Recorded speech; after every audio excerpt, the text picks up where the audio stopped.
En una carta a los cristianos de Tesalónica, Pablo habla de un evento futuro que llama el Día del Señor. Él escribe: Os rogamos, hermanos, por la venida de nuestro Señor Jesucristo, y por nuestra congregación con Él, que no seáis sacudidos pronto de vuestro entendimiento, ni os turbéis ni por el Espíritu, ni por la palabra, ni por carta como nuestra, como que el día de Cristo está cerca. Nadie os engañe en ninguna manera, porque no vendrá sin que antes venga la apostasía, y se manifieste el hombre de pecado, el hijo de perdición. 2 Tesalonicenses 2, 1, 3. Algunos teólogos creen que el día del Señor al que Pablo se refiere aquí es el juicio final. Sin embargo, creo con la mayoría de los eruditos que Pablo está hablando de la segunda venida de Cristo. Y Pablo afirma que el regreso de Jesús no ocurrirá hasta que sucedan dos cosas. 1. Ocurrirá una gran apostasía. Muchos que una vez conocieron a Dios se apartarán de la verdad del Evangelio que han conocido. 2. El anticristo, u hombre de pecado, será revelado. Debería ser obvio para todo amante de Jesús que ya se está produciendo una apostasía. Muchos creyentes de hoy, así como los cristianos de las últimas décadas, se han enfriado en su amor por Dios. Con eso en mente, me gustaría centrarme en el segundo punto de Pablo, que el día del Señor no vendrá hasta que se manifieste el hombre de pecado. ¿Qué, exactamente, quiere decir Pablo con esta frase? ¿Está diciendo que Jesús no volverá hasta que el anticristo haya sido entronizado como gobernante mundial, y todos sepamos su identidad? No me parece. Pablo sabía que Cristo podía regresar en cualquier momento. Jesús mismo dice que el infierno vendrá cuando menos se lo espere, en un abrir y cerrar de ojos. Creo que encontramos una clave del significado de Pablo en su uso de la palabra revelado. El significado griego aquí es descubierto. Creo que Pablo está diciendo, Jesús no vendrá hasta que el plan completo y la agenda del anticristo sean expuestos y la iglesia sea consciente de ello. Por supuesto, el plan del anticristo ya ha sido expuesto en las Escrituras. Pablo declara, el misterio de iniquidad ya está en acción. 2 Tesalonicenses 2:7. Está diciendo que una forma misteriosa de pecado, incluso ahora en acción, marcará el comienzo del anticristo. Aparentemente, un espíritu de iniquidad caerá sobre la humanidad perdida, agarrando los corazones de las personas tan poderosamente que el hombre de pecado ascenderá al poder rápidamente. Sin embargo, hay otro significado para esta frase, misterio de iniquidad. Proviene de una raíz griega que significa iniciación silenciosa.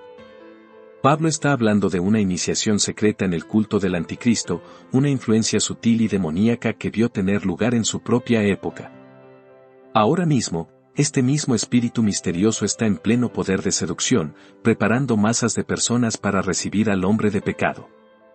A miles se les está lavando el cerebro diariamente, en silencio y en secreto, para ser iniciados en su redil. Y esta obra satánica está ocurriendo tan rápido y tan eficientemente que el hombre de pecado podría ascender al poder en un futuro no muy lejano. No necesitamos ver alguna revelación física del anticristo antes de que Jesús regrese. Su espíritu satánico ya se está manifestando en miles de creyentes con el cerebro lavado. Pablo explica completamente el misterio de la iniquidad. Pablo dice que el misterio es simplemente Satanás va a seducir a las masas a las profundidades de la anarquía. La palabra griega que Pablo usa para iniquidad en este pasaje significa, literalmente, anarquía. Por lo tanto, el misterio es uno de iniquidad, es decir, multitudes van a actuar sin ley ni restricción. Sin embargo, esta anarquía no es simplemente una rebelión contra el gobierno del hombre.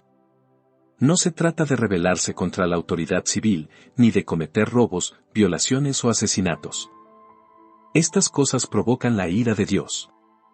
Pero el misterio de la anarquía es mucho más profundo. Es un rechazo absoluto de la verdad que está en Cristo, un rechazo de la santa palabra y los mandamientos de Dios. Es rebelión contra las restricciones de las sagradas escrituras. Este espíritu de anarquía es rampante en nuestra nación hoy. Es la misma fuerza detrás de la legislación que busca desterrar a Dios de nuestra sociedad. Este es el mismo espíritu que Satanás usó para engañar a Eva. Él le dijo, en muchas palabras, Dios es fácil, no te castigará por desobedecer. Puedes comer la fruta y satisfacer tu lujuria. No tendrás que pagar por ello. Esa fue una mentira mortal del infierno. Y Satanás está usando la misma mentira sobre los cristianos de hoy para promover su misterio de iniquidad.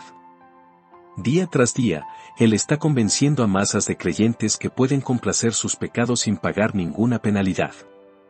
Es un plan demoníaco para pervertir el Evangelio de gracia de Cristo, convirtiéndolo en un mensaje de libertinaje. Trágicamente, muchos cristianos tibios están sucumbiendo a este espíritu de desafuero. Algunos ya han sido iniciados en el culto del anticristo. Están maduros para aceptar al hombre de pecado cuando entra en escena, obrando milagros y resolviendo problemas. Usted puede pensar, nunca me dejaría engañar para seguir al anticristo. Pero Pablo dice que el anticristo ascenderá al poder porque la gente será cegada y engañada por su propio pecado, por obra de Satanás con gran poder y señales y prodigios mentirosos, y con todo engaño de iniquidad para los que se pierden, porque no recibieron el amor de la verdad para ser salvos. 2 Tesalonicenses 2, 9-10. Satanás engañará a masas de personas convenciéndolas de una mentira sutil pero poderosa.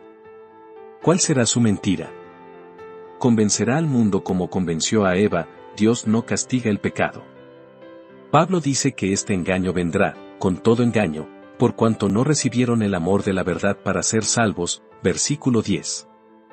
Luego agrega: por esta razón, Dios les enviará un poder engañoso, para que crean la mentira, versículo 11. El apóstol está diciendo, aquellos que se niegan a obedecer o a respetar la palabra de Dios caerán bajo un poderoso engaño. Al principio, ignorarán su pecado. Lo justificarán. Pero pronto buscarán activamente un mensaje de gracia fácil. Inventarán una gracia. Eso va mucho más allá de la intención de Dios. Su gracia nunca conduce a la licencia. Nuestra nación está ahora mismo bajo un fuerte engaño. Estados Unidos hoy está bajo el poder seductor de una mentira satánica. Sin embargo, antes de decir algo más, tenga en cuenta que no hablo aquí como demócrata o republicano. Lo que tengo que decir no tiene nada que ver con la política, sino con la verdad espiritual. El hecho es que los líderes de nuestras naciones han hecho a un lado la palabra de Dios por completo, sin mostrar respeto por la verdad bíblica. Y ahora el Señor había permitido que un engaño cayera sobre nosotros. La mentira demoníaca que cubre a Estados Unidos hoy es una paz falsa. Es la idea de que podemos hacer lo que queramos sin miedo a las consecuencias. Ya hemos cruzado una línea en este engaño, y ahora el juicio es inevitable. Pablo presenta este juicio divino en Romanos 1. Habla de aquellos que una vez se aferraron a la verdad bíblica pero luego trataron de retener la verdad en la injusticia. En resumen, querían la palabra de Dios y su lujuria al mismo tiempo. Así que el Señor los entregó a mentes reprobadas. Querían creer una mentira, así que envió un fuerte engaño sobre ellos. Este es el mismo estado en el que se encuentra nuestra nación en este momento. El presidente le dijo a todo el país: yo no cometí este pecado, pero luego fue expuesto por cometer el mismo acto que nombró. Hoy, el 80% de los estadounidenses han hecho la vista gorda tanto a su pecado como a su mentira, diciendo que nada de eso importa. Como fue profetizado, la verdad cae en las calles. Los estadounidenses también están apostando en el mercado de valores como marineros borrachos, y están prosperando. Además, una encuesta dice que el 65% de los estudiantes universitarios hacen trampa y piensan que no hay nada de malo en ello. Personas de todas las edades tratan las leyes de Dios con indiferencia, pensando: lo que estoy haciendo debe estar bien, porque me saldré con la mía. Ahora bien, esta misma actitud se ha infiltrado en la iglesia. Multitudes de cristianos hoy en día miran videos con clasificación R o navegan por internet y se entregan a la pornografía. En un tiempo sus conciencias los habrían atormentado. Pero ahora razonan: todos nuestros líderes se están saliendo con la suya. Todos lo están haciendo. ¿Por qué no puedo yo? Han caído bajo un engaño demoníaco. Es cierto, constantemente escuchamos mentiras, encubrimientos y manipulaciones de la capital de nuestra nación. Pero el fuerte engaño en el que se encuentra nuestra nación no se trata simplemente del sórdido desastre en Washington, D.C. No, el poder engañoso de Satanás va mucho más allá de esas traiciones y depravación. Su gran mentira es un derramamiento del infierno contra el pueblo de Dios. Pablo advierte, llegará tiempo cuando no sufrirán la sana doctrina, sino que teniendo comezón de oír, se amontonarán maestros conforme a sus propias concupiscencias, y apartarán de la verdad el oído, y se volverán a las fábulas, mentiras. 2 Timoteo 4, 3-4. ¿Quiénes son estas masas engañadas de las que habla Pablo? Son cristianos engañados. Él escribió esta carta a la iglesia de Tesalónica, a los creyentes nacidos de nuevo. Se dirigía a personas que se habían sentado bajo la enseñanza bíblica y conocían la verdad de Dios. Sin embargo, se habían aferrado a sus lujurias y ahora buscaban herejías que los consolarían en sus pecados. Creo que los cristianos engañados estarán entre los que prometen la mayor lealtad al anticristo. Los malvados siempre han estado desprovistos de la verdad, despreciándola, pisoteándola, burlándose de ella con desdén. Vi un ejemplo de esto recientemente en el New York Post, como un escritor declaró con confianza, la ciencia ahora ha reemplazado a la fe. Pero la mayor preocupación de Pablo siempre fue por aquellos que habían conocido el camino de la verdad, confesando su fe en Cristo, pero que coqueteaban con el pecado. Pablo escribió acerca de aquellos que intentan retener la verdad con injusticia, un acto que enfurece a Dios. Quienes cambiaron la verdad de Dios en mentira, por esto Dios los entregó a pasiones vergonzosas. Romanos 1, 25-26. Otros, cautivos por sus placeres lujuriosos, recurrieron a falsos maestros para tratar de encontrar la paz. Terminaron aceptando herejías abominables, y muchos seguirán sus perversos caminos, por causa de los cuales se blasfemará el camino de la verdad. 2 Pedro 2, 1, 2. Todos los mensajes de Pablo sobre la apostasía y el anticristo estaban dirigidos a tales cristianos carnales. No estaban destinados a los idólatras de Roma, los paganos de Grecia, las tribus paganas en lugares desconocidos. El mensaje de Pablo fue de gran importancia para la iglesia, y lo escribió para ser leído en las iglesias, directamente a los creyentes.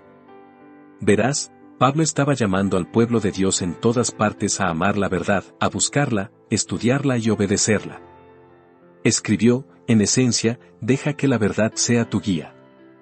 No te apartes de ella. Pídele al Espíritu Santo que te dé ojos para verla, oídos para oírla y un corazón para amarla. De lo contrario, te abrirás a ti mismo. Engaño, y terminarás creyendo una mentira. Satanás podrá iniciarte en el culto del anticristo. Fui testigo de este tipo de engaño recientemente cuando vi una cinta de video de una convención del Evangelio de la Prosperidad. Apenas podía creer lo que vi. Un evangelista le dijo a la audiencia, todos se van a emborrachar esta noche. Es decir, supuse, borracho del espíritu. Pero pronto muchos en la congregación se tambalearon como borrachos literales. El evangelista mismo fue sostenido por 2 asistentes, quienes lo hicieron desfilar frente a la congregación. A veces este hombre silbaba como una serpiente. Otros en la audiencia se arrastraron por el suelo, aullaron como animales salvajes o se doblaron con una risa sagrada. En un momento, un músico comenzó a cantar «Corre por el dinero». Las letras de las canciones decían, en esencia, si corres lo suficientemente fuerte y rápido, te harás rico, rico, rico. De repente, la gente comenzó a correr salvajemente alrededor del edificio, cantando «Corre para hacerte rico». Por favor, comprenda, estas personas no eran ignorantes. Todos estaban bien vestidos y parecían inteligentes. Mientras los observaba, pensé, ¿quién ha hechizado a esta gente? ¿Cómo podrían aceptar un evangelio tan tonto y antibíblico? Llegué a la conclusión de que en algún momento la mayoría de ellos se habían sentado bajo un evangelio verdadero y escuchado mensajes de convicción. Pero aparentemente ya no querían escuchar ese evangelio claro y simple, y ahora habían comprado una mentira. Tenían lujuria por el dinero, un espíritu de codicia, por lo que terminaron buscando a este maestro de prosperidad. Él les enseñaría cómo servir tanto a Dios como a las riquezas. Estoy convencido de que esas personas podrían escuchar un poderoso sermón que exponga todo su falso sistema de fe y, sin embargo, nunca escucharían una palabra de él. Habían sido entregados a un fuerte engaño y creían que los demonios mienten. Pablo llamó a tales cristianos engañados, hombres corruptos de entendimiento, réprobos en cuanto a la fe, 2 Timoteo 3:8. Sabían la verdad, pero les molestaba. Creo que el anticristo va a llegar como el mayor predicador de prosperidad de todos los tiempos. Seguramente será una personalidad religiosa, alguien que prometa salud y riqueza. Y aquellos a quienes los falsos maestros les están lavando el cerebro en este momento terminarán siendo sus más fuertes partidarios. Lo aceptarán como un verdadero hombre de Dios. Si no cree esto, simplemente recuerde las Escrituras. La Biblia dice que en los días justo antes del regreso de Jesús, Satanás traerá una abrumadora inundación de seducción, el infierno intentará engañar incluso a los elegidos, si eso fuera posible. No importa cuánto tiempo haya caminado un cristiano con Jesús, enfrentará tentaciones que nunca ha tenido en su vida. Incluso el creyente más fuerte será tentado a dudar de la fidelidad de Dios y desconfiar de su santa palabra. El creyente en el mayor peligro de ser engañado es el que con gusto escucha la palabra de Dios, pero no la obedece. Pablo escribe a los Gálatas: vosotros corríais bien, ¿quién os estorbó para que no obedecieseis a la verdad? Gálatas 5:7. ¿Quién os ha hechizado para que no obedecáis a la verdad? 3:1.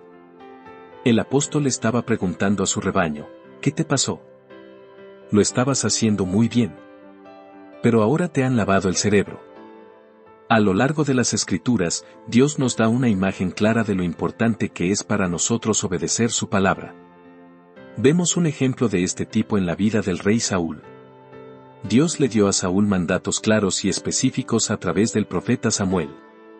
Él instruyó a Saúl: ve y hiere a Amalec, y destruye por completo todo lo que tienen, y no los perdones, mata a hombres y mujeres, niños y lactantes, bueyes y ovejas, camellos y asnos. 1 Samuel 15:3. ¿Obedeció Saúl este mandato del Señor? Las Escrituras nos dicen: Saúl hirió a los amalecitas, y tomó vivo a Agag, rey de los amalecitas. Saúl y el pueblo perdonaron a Agag, y a lo mejor de las ovejas, de los bueyes, de los animales cebados y de los corderos, y todo lo que era bueno, y no los destruiría del todo. Versículos 7-9. Dios le había dado su palabra a Saúl en términos muy claros.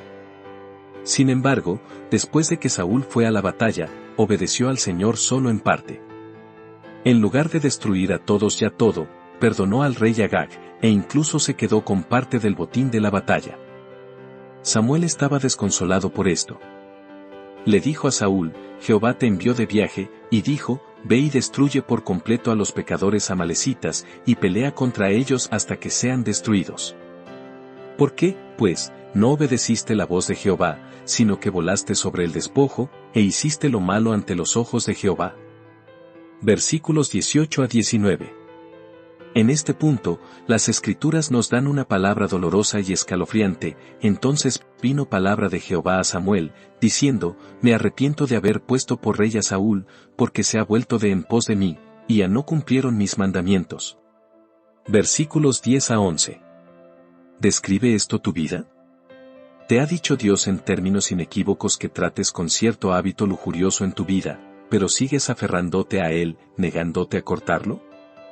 En este momento, su espíritu puede estar hablándote con una voz amable y cortejada, diciendo: tu lujuria se interpone entre nosotros, interrumpiendo nuestra comunión. Ya no puedo bendecirte mientras persistas en ella. Confía en mi espíritu para que te ayude. Bájalo ahora, hijo mío. Pero pronto Dios puede hablarte con ira, diciendo: si no dejas tu lujuria, la expondré, y destruirá tu vida. Dios rechazó a Saúl por su desobediencia. Samuel le dijo a Saúl: como pecado de adivinación es la rebelión, y como iniquidad e idolatría la obstinación. Por cuanto desechaste la palabra de Jehová, él también te ha desechado a ti para que no seas rey. Versículo 23. Fue entonces cuando el Espíritu de Dios dejó a Saúl. La obediencia a medias del rey lo había expuesto a la influencia de Satanás. Tal vez al leer el relato de la vida de Saúl, se pregunte, pero Saúl hizo todo lo que pudo. Y no lo hizo tan mal. ¿Por qué Dios fue tan severo con él? ¿Por qué no perdonó a Saúl? Dios nos está diciendo a través de este pasaje que quiere decir lo que dice. Está diciendo, te estoy mostrando cómo me siento acerca de tu obediencia hacia mí. Quiero todo tu corazón, todo tu amor, no solo una obediencia a medias. Ahora, si el mensaje del Señor a Saúl hubiera sido confuso o poco claro, estaríamos justificados al decir que debería haber tenido en cuenta a Saúl. Pero su dirección a Saúl fue tan clara, no había duda de lo que él ordenaba. Asimismo hoy, no tenemos ninguna duda de lo que Dios nos ha dicho. Sabemos cuáles son sus mandamientos, porque nos los ha revelado con su palabra y con su espíritu en nuestro corazón. Usted puede responder, pero lo que Dios le hizo a Saúl sucedió bajo el antiguo pacto, bajo la ley. Vivimos en un día de gracia ahora. Seguramente el Señor no será tan severo con nosotros cuando desobedezcamos como lo fue con Saúl. Aquí está la palabra de Dios sobre el asunto bajo el nuevo pacto, un pacto de gracia. Dios pagará a cada uno conforme a sus obras, vida eterna a los que, perseverando en bien hacer, buscan gloria y honra e inmortalidad. Mas a los que son contenciosos, y no obedecen a la verdad, sino que obedecen a la injusticia, la ira, la tribulación y la angustia sobre todo ser humano que hace lo malo, del judío primeramente, y también del gentil. Pero gloria, honra y paz a todo hombre que hace el bien, al judío primeramente, y también al gentil, porque para con Dios no hay acepción de personas, Romanos 2, 6-11. Permíteme explicarte la diferencia entre Saúl en el Antiguo Testamento y todos los creyentes bajo el Nuevo Pacto, siempre que una persona verdaderamente tiene el deseo de obedecer los mandamientos de Dios. Cuando esa persona ama y respeta la palabra de Dios, el Espíritu Santo le da todo poder y habilidad para cumplir esos mandatos. Esa es la bendita provisión del nuevo pacto. Saúl no tenía ese tipo de deseo santo. Pero todo creyente que verdaderamente ama al Señor y su palabra es capaz de mortificar toda concupiscencia, haciendo descender el dominio del pecado por el poder del Espíritu Santo en él. Pablo da esta fuerte palabra de advertencia al creyente: ¿piensas esto, oh hombre, que juzgas a los que hacen tales cosas, y haces lo mismo, que tú escaparás del juicio de Dios? Romanos 2:3. Él está diciendo, estás testificando que eres cristiano, diciéndoles a todos que obedezcan las leyes de Dios, pero tú mismo estás en adulterio. ¿Desprecias las riquezas de su bondad, paciencia y longanimidad, ignorando que la bondad de Dios te guía al arrepentimiento? Versículo 4. Pablo agrega, Dios ha sido misericordioso contigo todo este tiempo, tratándote con bondad y amor. ¿No te das cuenta de que toda su bondad, misericordia y gracia están destinadas a llevarte al arrepentimiento? ¿Cuál es el punto de este mensaje? Quiero decirles esto por encima de todo: el anticristo va a entrar en escena como el predicador de prosperidad más grande de toda la historia. Y el diablo ya está eligiendo creyentes desganados para iniciarlos en su culto. Pronto no habrá más restricciones en nuestra sociedad, y los cristianos serán más vulnerables que nunca a las seducciones demoníacas. Esto es exactamente lo que le sucedió a muchos cristianos alemanes en los días de Hitler. Cuando Hitler llegó al poder, con una personalidad carismática y promesas de buena vida, incluso los luteranos y pentecostales tibios lo aceptaron. Y más tarde, cuando comenzó a obrar su maldad en la sociedad, miraron hacia otro lado, rechazando la verdad de la palabra de Dios. Por supuesto, algunas voces poderosas por el Evangelio se levantaron en esas iglesias. Pero un sorprendente número de creyentes terminó siguiendo a Hitler e incluso elogiándolo, gritando, Heil o Hal.